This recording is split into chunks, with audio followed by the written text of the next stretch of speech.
Learn English easier. Fluent English starts here. Hey everyone! Welcome back to Learn English Easier, the podcast that helps you improve your English naturally. I'm Mia. And I'm Edward. Today, we're talking about a topic everyone can relate to: morning routines. How do you start your day? Do you wake up early or hit the snooze button a few times? Do you have a big breakfast or just grab a coffee? Whatever your routine is, learning how to talk about it in English is super useful. So let's get started. Okay, let's talk about waking up. Edward, what's the first thing you do when you wake up? Well, my alarm rings at 6:30 a.m., and I usually get out of bed right away. I like to start my day feeling fresh. What about you, Mia? I wish I could say the same. I hit the snooze button at least twice before I finally get up. Ah, so you're not a morning person. Not at all. But once I finally wake up, I like to play some music to help me feel more energetic. Oh, that's a great idea. What kind of music do you listen to in the morning? It depends. If I need energy, I'll play pop songs or something upbeat. But if I want a calm morning, I'll listen to soft acoustic music. That sounds like a nice way to start the day. Do you check your phone first thing in the morning? Yes, I think most people do.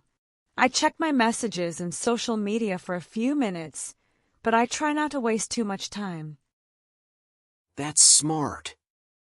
After waking up, I like to stretch for a few minutes to wake up my body.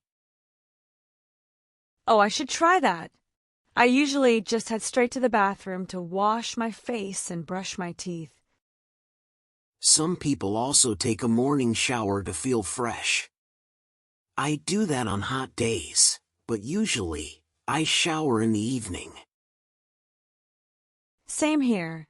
Then if I have time, I like to make my own breakfast instead of just grabbing something quick. That's a great habit. Preparing breakfast by yourself is not only healthier, but it can also be a relaxing morning activity. Exactly. I like to make a simple smoothie or an avocado toast. If I have extra time, I'll cook scrambled eggs and toast. Nice. I usually keep it simple too. I just brew some coffee and maybe prepare some oatmeal or an omelet. Ooh, that sounds good. I love the smell of coffee in the morning. It makes me feel awake. Me too.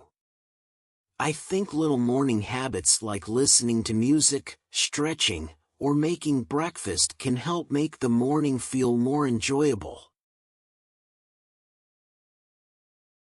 So, after making breakfast, it's time to sit down and eat. Edward, do you usually eat alone or with your family? On weekdays, I usually have breakfast alone because everyone in my house has a different schedule. But on weekends, we like to eat together. What about you? I usually eat alone too, because my roommates are still sleeping. But I always do something while eating. I can't just sit there and stare at my food. Same here. What do you usually do? Sometimes, I scroll through social media to check what's happening. Or I watch funny videos to start my day with a good mood. That sounds fun. I prefer to watch the news while I eat. It helps me stay updated with what's happening in the world. That's a good habit. I sometimes watch the news too, but usually I just read short news articles on my phone.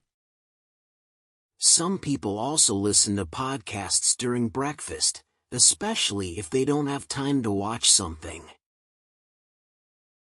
Oh, I do that sometimes.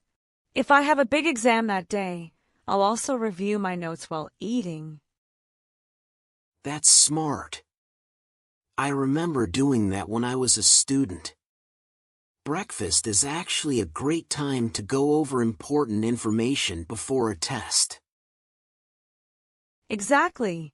And if I don't have an exam, I sometimes plan my day while eating. I check my to-do list or write down the most important things I need to do. That's a productive way to start the morning.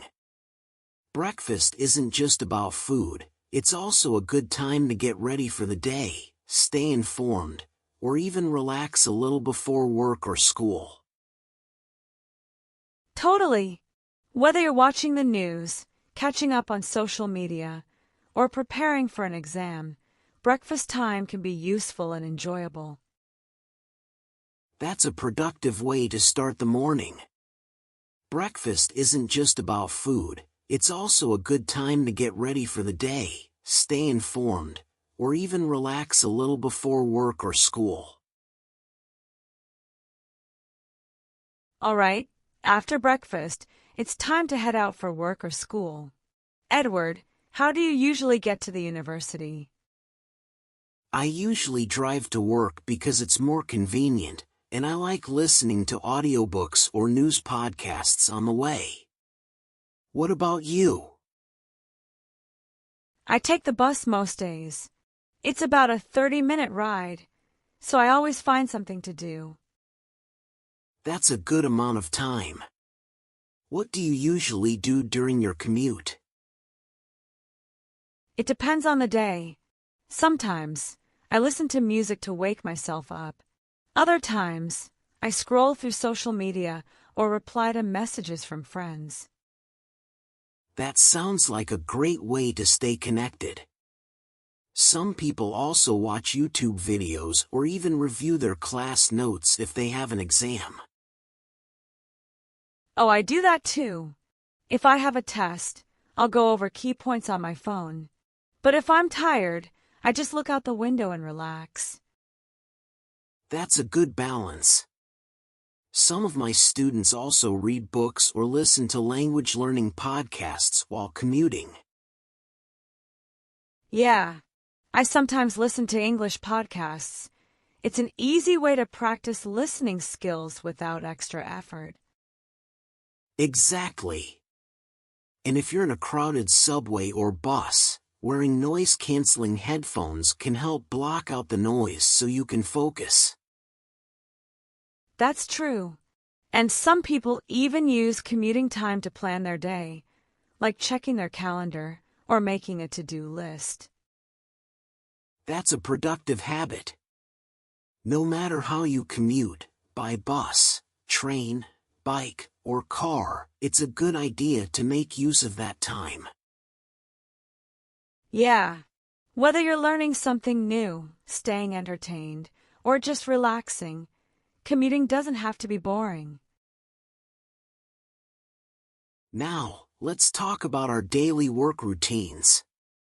Whether you're a student or a professional, having a structured day can help you stay productive and motivated. That's right. As a student, my daily work includes attending classes, completing assignments, and preparing for exams. I also like to review my notes and check my schedule in the morning, so I know what's coming up for the day. That's a great habit. As a professor, my daily work involves teaching classes, grading assignments, preparing lectures, and meeting with students. I also spend time doing research and writing academic papers. No matter what kind of work you do, time management is super important. Some people like to use to-do lists or apps to stay organized. Exactly. And don't forget to take short breaks. A quick walk, stretching, or even grabbing a coffee can help you stay focused and refreshed. How about you? What does your daily work routine look like? Let us know in the comments. Today, we talked about daily routines and how they shape our day. Let's quickly review what we learned. In part 1, we discussed waking up in the morning. Some people love to start the day with music or a quick stretch, while others prefer a quiet morning with coffee. In part 2, we explored breakfast time. Whether you enjoy a simple meal or a big breakfast, it's a great time to catch up on the news, scroll through social media, or prepare for the day ahead. In part 3, we talked about transportation and how we make use of travel time. If you take public transportation, you might listen to music, read a book, or study English to make the most of your journey. Finally, in part 4, we discussed work and jobs. Finding a career you enjoy is important, and learning English can open doors to better job opportunities. That's right. No matter what your daily routine looks like, making small changes, like practicing English while commuting or listening to an English podcast during breakfast, can help improve your skills. Keep practicing, and soon, talking about your daily life in English will feel natural. Thanks for joining us today. Tell us in the comments, what does your daily routine look like?